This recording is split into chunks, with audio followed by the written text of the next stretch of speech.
Ako nagparitok. Ako! Anong gusto mo kami? Tarantado pala ito eh.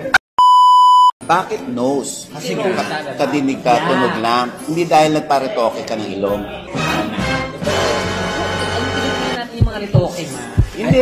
Hindi. Kasi never ako nagparitoke. Mamatay. Alam mo, Kuya Oji, yan yung hang-ups niya. Alam mo, napagawa ka lang din naman, gumanda naman. Ayaw niya aminin na nagpagawa siya. Gusto niya natural, di ba? Okay.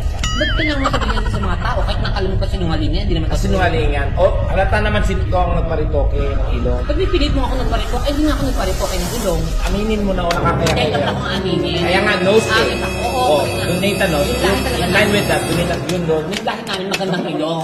Kung makita niyo yung ilong niya dati, ma, Diyos ko. Ha? Totoo nga? Oo, isang dangkal lang ng tenga na.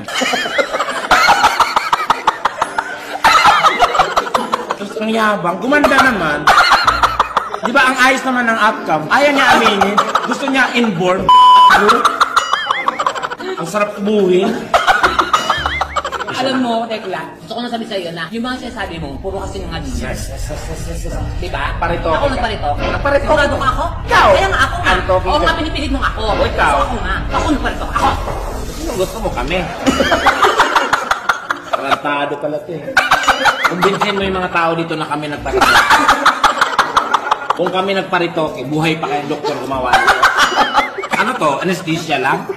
O kung makatawa ka naman? Ano yung sa'yo promo?